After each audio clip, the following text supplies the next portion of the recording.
পিসি, আমি তোমাকে এক রাতের জন্য বিয়ে করতে চাই। যদি তুমি আমার কথা না রাখ তাহলে কিন্তু তোমার ভালোবাসার মানুষকে পাবে না।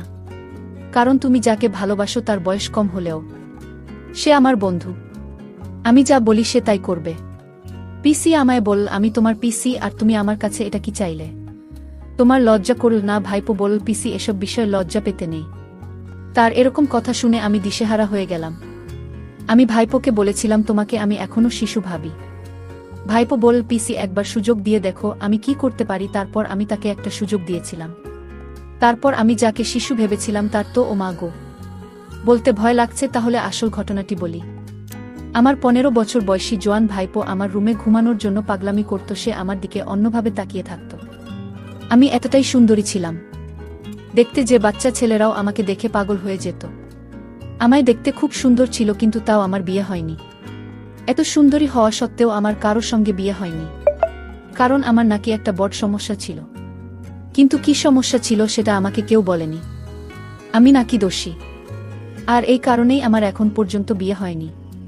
এদিকে আমার বৌদি দিনরাত আমাকে খোঁটা দিয়ে বলতো যে আর কতদিন আমাদের ঘাড়ে চেপে বসে থাকবে। নিজে থেকে কোনো ছেলেকে পছন্দ করে বিয়ে করে নিতে পারো। তুমি তো বাইরের জব করো, সেখানে কি কোনো ছেলে নেই যে তোমার সৌন্দর্য দেখে তোমাকে পছন্দ করবে? তোমার এই সুন্দর চেহারা কি কাজের জন্য না? তোমাকে কোনো ছেলে বিয়ে করতে রাজি নয়। বৌদি আমাকে অনেক কড়া কথা বলতো, কিন্তু আমি বৌদির কোনো কথায় রাগ করতাম না। কারণ মা মারা যাওয়ার পরে আমি দাদা ও বৌদির কাছে থেকেছি। তাই বৌদি কিছু বললে আমি সেটা চুপচাপ সহ্য করে থাকতাম। আগে আমার খুব কষ্ট হতো এটা ভেবে যে আমার কেন এত দোষ আছে, কেন আমাকে কোনো ছেলে শুধু আমার সৌন্দর্য দেখে পছন্দ করে না। কিন্তু এখন আর সেগুলো কোনো কিছুই আমার যায় আসে না। আগে আমি অনেক পূজা পাঠ করতাম এটা ভেবে যে একদিন না একদিন আমার বিয়ে হবে। কিন্তু এখন আমি আর এটা ভেবে আফসোস করি না যে আমার কোনোদিন বিয়ে হবে না। কারণ আমার বয়সের ছেলে পাওয়া খুব ভাগ্যের ব্যাপার। কারণ বেশিরভাগ মেয়েদের তো সাধারণত 18 থেকে 20 বছরের মধ্যে বিয়ে হয়ে যায়। আর আমার মতো 35 বছর বয়সী মেয়ের জন্য পাত্র খুঁজে পাওয়া খুব মুশকিল। একদিন রাত্রে বেলায় আমি নিজের কাজে ব্যস্ত ছিলাম। ওই সময় আমার ভাইপো ঘরে এসে বলল, আমাকে দেখে নাকি মনে হয় না যে আমার বয়স 35 বছর। আমাকে তো 19 বছরের মেয়েদের মতোই দেখায়। আমি তখন ভাইপোকে বলেছিলাম, আমি তোমার পিসি, তাই তোমার আমাকে এই ধরনের কথা বলার একদম উচিত নয়। যাও নিজের ঘরে গিয়ে শুয়ে পড়, অনেক রাত হয়েছে। আমার ভাইপো তখন রুম থেকে যাওয়ার আগে বলল, পিসি এই কথাটা আমি বলছি না।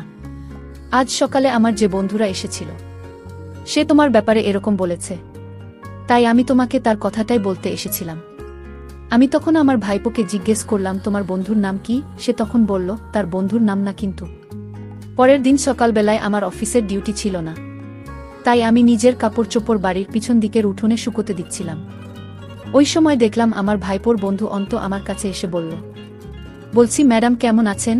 আমি যখন পেছন দিকে ঘুরে তাকালাম তখন দেখলাম একটা ছেলে ঘাড়ে ব্যাগ নিয়ে দাঁড়িয়ে আছে। আমি তখন জিজ্ঞেস করলাম, তুমি কিন্তু? সে তখন বলল, হ্যাঁ আমি অন্তু।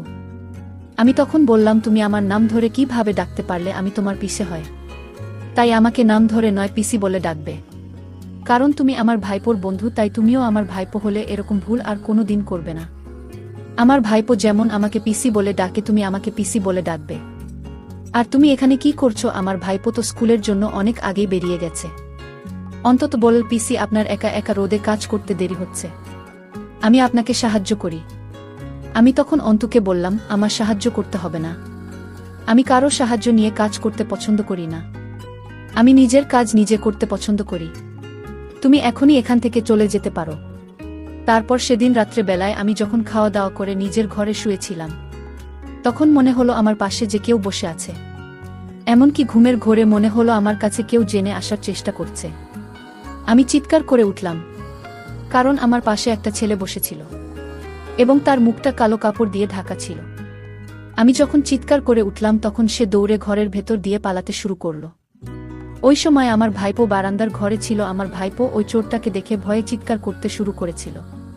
তারপর বাড়ির বাকি সদস্যরাও যখন হাজির হয়েছিল তখন দেখলাম আমার ভাইজির মুখটা চেপে ধরে আছে ওই চোর। তখন আমি না পেরে ওই চোরের চুলের মুঠি ধরে বললাম, আমার ভাইজিকে ছেড়ে দে। তারপর বাড়ির বাকি সদস্যদের দেখে অনেক বেশি খাবারে গিয়ে আমার ভাইজিকে ওই চোরটা অনেক জোরে ধাক্কা দিয়ে বাড়ি থেকে পালিয়ে যায়। আমরা ওই চোরকে অনেক ধরার চেষ্টা করেছিলাম কিন্তু পারিনি, এবং তার মুখটাও দেখতে পারিনি। কিন্তু আশ্চর্যের বিষয় হচ্ছে এই চোরটা কিন্তু আমাদের বাড়িতে কোনো কিছু চুরি করেনি। সে তো আমার একটা পোশাক নিয়ে পালিয়েছিল। এদিকে আমার ভাইপো তো ভয়ে অজ্ঞান হয়ে গেছিল যখন ওই চোর তার মুখটা অনেক জোরে চেপে ধরেছিল। চোরের পালিয়ে যাওয়ার পরে আমার ভাইঝির চোখে মুখে জলের ছিটে দিয়েছিলাম। তারপরে তার জ্ঞান ফিরে এসেছিল। ওদিকে আমার বৌদি ও আমার ভাইপোর অবস্থা দেখে কেঁদে কেটে অবস্থা খারাপ হয়ে গিয়েছিল। আমার দাদা যেহেতু বিদেশে থাকতো, সেদিন রাত্রে বেলা দাদা বাড়িতে থাকলে আমাদের হয়তো এতটা ভয় লাগতো না। সেদিন আমরা সবাই খুবই ভয় পেয়েছিলাম। এদিকে আমার ভাইপোর সঙ্গে তার বন্ধু অন্ত যখনই আমাদের বাড়িতে আসতো তখনই ওই ছেলেটা আমার সঙ্গে কিছু না কিছু কাণ্ড ঘটাতে। সেদিন যখন আমি নিজের ঘরে বসে লাগবে কিছু কাজ করেছিলাম, তখন সে আমার ঘরের ভিতরে এসে বলল, আপনি দেখতে ভীষণ সুন্দর। আমি তো আশ্চর্য হয়ে তার দিকেই তাকিয়েছিলাম। তারপর সে হঠাৎ করে অদ্ভুত আচরণ করার চেষ্টা করছিল। তখন না পেরে তাকে একটা থাপ্পড় মেরে বলেছিলাম, তুমি এটা কি করছো, বেরিয়ে যাও এখান থেকে। সেদিনের পর থেকে আমার ভাইপোর বন্ধু অন্ত বেশ কিছুদিন পর্যন্ত আমাদের বাড়িতে আসেনি। বেশ কিছুদিন পরে সে একদিন হঠাৎ করে আমাদের বাড়িতে এসে সুযোগ পেয়ে আমাকে বলল, আপনার সঙ্গে আমি বন্ধুত্ব করতে চাই এবং সেদিনের ব্যবহারের জন্য আমি খুবই দুঃখিত। আমাকে ক্ষমা করে দিন এবং আমার সঙ্গে বন্ধুত্ব করুন। আমি তখন ওকে বলেছিলাম, তুমি এখন ছোট, আমার বয়সটা দেখেছ, আমি তোমার থেকে অনেক বড়, তোমাকে আমি নিজের বন্ধু করতে পারবো না। উনি তখন বলছি, আমি বড় হয়ে গেছি, আমি আর ছোট নেই। আমি তখন তাকে বুঝিয়ে বললাম, তুমি আরও একটু বড় হও, তারপরে আমি তোমাকে বন্ধু বানাব। ছেলেটি মাঝে মধ্যে এমন ব্যবহার করত যে তাকে দেখে ভীষণ বিরক্ত লাগত। একদিন বৌদি আমার ভাইপোকে বলল, তুই অন্তর সঙ্গে একদম চলাফেরা করবি না, ওই ছেলেটাকে আমার মোটেই ভাল লাগে না, সঙ্গদোষে দুইও খারাপ হয়ে যাবে, তাই ওই ছেলেটাকে আর আমাদের বাড়িতে নিয়ে আসবি না। আমার ভাইপো কিন্তু খুব ভদ্র এবং সহজ সরল ছিল, কিন্তু তার বন্ধু মোটেই সহজ সরল ছিল না। সে যেহেতু বাইরে থেকে এসেছিল এই শহরে পড়াশোনা করার জন্য, তাই সে পেইং গেস্ট থাকত এবং মাঝে মধ্যে কোনো না কোনো বাহানা আমাদের বাড়িতে এসে হাজির হতো। আমার ভাইপো বুঝতে পেরেছিল যে ওই ছেলেটিকে সে নিজের বাড়িতে নিয়ে এসে অনেক বড় ভুল করেছে, কারণ সে তো প্রায় দিনই আমাদের বাড়িতে এসে হাজির হয়ে যেত। আমার খুব আশ্চর্য লাগে যে 12 বছরের ছেলে কিভাবে আমাদের মতো বয়সী মেয়েদের উপরে নজর দিতে পারে। এদিকে আমার বৌদি উঠতে বসতে সবসময় কিছু না কিছু কথা নিয়ে আমাকে কথা শোনাতে। এমনকি আমি অফিসের কাজে এতটাই ব্যস্ত থাকতাম যে সব সময় বৌদির কাজে সাহায্য করতে পারতাম না, তাই বৌদি সেটা নিয়েও আমাকে কথা শোনাতো আর বলতো, আমি তো বাড়ির কাজের মাসি আর তুমি বাড়ির মহারানী, তুমি শুধু বসে বসে খাবে আর আমাকে সমস্ত কাজ করে নিজের শরীরকে ক্ষয় করতে হবে। তুমি তো একটু আমার কাজে সাহায্য করে দিতে পারো, অফিস থেকে এসে বাসনগুলো একটু মেজে ঘষে দিতে পারো। আমি যথেষ্ট সাহায্য করতাম আমার বৌদির কাজকর্মে, কিন্তু বৌদি চাইতো আমি যাতে সংসারের সব কাজ নিজের ঘাড়ে নিয়ে, সেটাও করতে আমার কোনো আপত্তি ছিল না, কিন্তু অফিসের কাজের জন্য সংসারের কাজকর্মের সময় দিতে পারতাম না। অথচ আমি যা টাকা পেতাম আমার ভাইঝি ভাইপোর উপরে খরচ করে দিতাম, তাদের পকেট মানে আমি দিতাম। বাইরে ঘুরতে যাওয়া, জামাকাপড় কেনাকাটা, এসব কিছু টাকা আমি দিতাম। একদিন অন্তত আমাদের বাড়িতে যখন এসেছিল, তখন আমরা সবাই তাকে দেখে অনেক এসেছিলাম, কারণ সে এমনভাবে সেজেগুজে এসেছিল তাকে জোকারের মতো দেখাচ্ছিল। আসলে আমার সামনে নিজেকে বড় দেখানোর জন্য বড়দের জামাকাপড় পরে এসেছিল। আমি যেদিন তাকে বলেছিলাম যে তুমি এখন ছোট, তুমি বড় হও, তারপরে আমি তোমার সঙ্গে বন্ধুত্ব করব, সেদিনের পর থেকে ওই ছেলেটি আমার সামনে নিজেকে বড় প্রমাণিত করার জন্য উদ্ভুত কাণ্ড করত। সেদিন তার সাজ পোশাক দেখে আমরা খুব হেসেছিলাম। সেদিন অন্তত লজ্জা পেয়ে আমাদের বাড়িতে চুপচাপ চলে গিয়েছিল। এমনকি সে নিজের পার্সোনাল ডায়েরি এটাও ভুলে আমাদের বাড়িতে রেখে দিয়ে চলে গেছিল। তার চলে যাওয়ার পরে আমি তার ডায়েরিটাকে উঠে দেখেছিলাম, ভেবেছিলাম অফিস যাওয়ার পথে তাকে দিয়ে দেব। আমি যখন বুঝতে পেরেছিলাম ওই ছেলেটি আমার সামনে নিজেকে বড় প্রমাণিত করার চেষ্টা করছে, তাই সেদিন তাকে ডাইনি দেওয়ার নাম করে তার ঘরে গিয়ে তাকে অনেক বোঝানোর চেষ্টা করেছিলাম। তাকে আমার সামনে বড় দেখানোর কোনো প্রয়োজন নেই। তার যদি কখনো আমার সঙ্গে মন খুলে কথা বলার ইচ্ছে করে, তাহলে সে আমাকে নিজের মনের কথা বলতে পারবে। আমি তার পিসি হওয়ার সঙ্গে সঙ্গে একজন ভালো বন্ধু হব। ওই কথা শুনে উনি খুব খুশি হয়েছিল এবং সে বলেছিল, পিসি তুমি খুব সুন্দর করে আমাকে বুঝিয়ে বললে, তোমার কথা শুনে আমার মনটা খুব হালকা হয়েছে পিসি। তুমি যদি আমার কথায় কিছু খারাপ মনে না কর, তাহলে আমি কি তোমার সঙ্গে একটা ছবি নিতে পারি? ভেবেছিলাম একটা সেলফি নিয়ে ছেলেটা যদি খুশি থাকে তাহলে তাকে একটা ছবি তুলতে দিই। আমি তো স্বপ্নেও ভাবতে পারিনি যে ওই ছেলেটির মনে আমার প্রতি এত নোংরা চিন্তাভাবনা ছিল। এবং সে যখন আমাদের বাড়িতে আসতো তখন আমার দিকে ঘুরে ঘুরে তাকাত। এমনকি বাড়িতে তো আমার ভাইপো থাকতো এবং সে ওজন হয়ে উঠেছিল, কিন্তু ও তো আমার ভাইজির দিকে তাকাত না, ওর নজর তো আমার দিকেই থাকত। ডায়েরিটা দিয়ে আমি যখন বাড়ি ফিরে এসেছিলাম তখন বৌদি আমাকে বলেছিল, তোমার তো আজকে অফিস ছুটি আছে, তাহলে তুমি বাইরে কোথায় গিয়েছিলে? বাড়িতে থেকে তো আমার কাজ, একটু সাহায্য করে দিতে পারো। আমি তখন মাথা নিচু করে চুপচাপ নিজের ঘরে চলে এসেছিলাম। আমি আর বৌদিকে এটা বলিনি যে আমি অন্তত ঘরে গিয়েছিলাম তার ডায়েরিটা ফেরত দিতে। পরের দিন সকালবেলা আমি যখন অফিস যাওয়ার জন্য তৈরি হয়েছিলাম তখন বৌদি ঘরে এসে হঠাৎ করে আমার গালে একটা থাপ্পড় মেরে বলেছিল, আমাদের কি এই দিনটা দেখার বাকি ছিল? এখন এই বয়সে তুমি একটা বাচ্চা ছেলের সঙ্গে প্রেম করতে শুরু করলে, তোমার লজ্জা করে না? তুমি ওর মায়ের বয়সী, তুমি আমাদের মান সম্মান সবকিছু শেষ করে দিয়েছ। তোমার দাদা বাড়ি ফিরে আসলে বলবো তোমাকে যাতে এই বাড়ি থেকে বের করে দেওয়া হয়, না হলে তোমার জন্য আমার ছেলে মেয়েদের ভবিষ্যৎ নষ্ট হবে।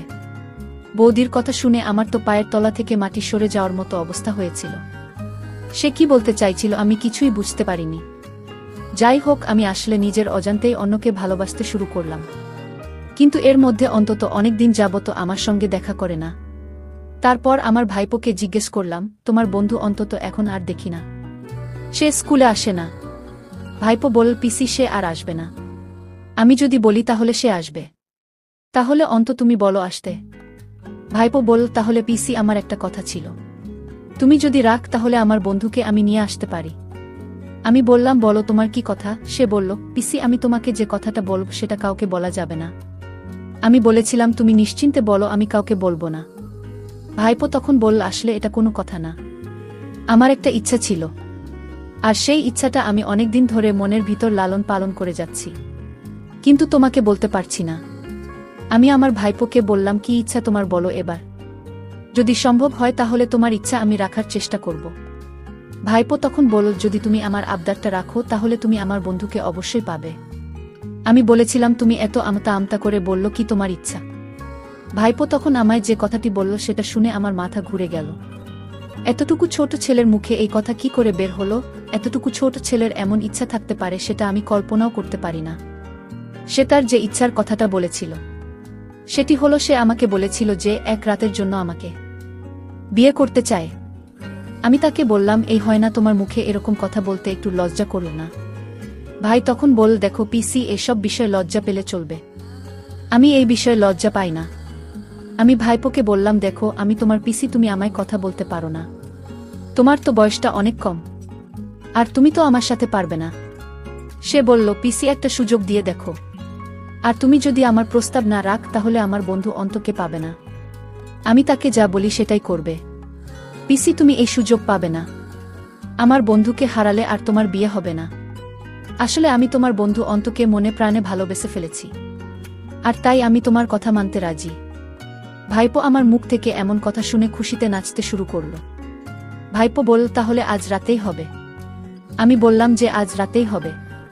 তারপর রাতের খাবার সেরে আমার রুমে আমার ভাইপো আসলো। ভাইপো বলল, পিসি আমার অনেক দিনের ইচ্ছা।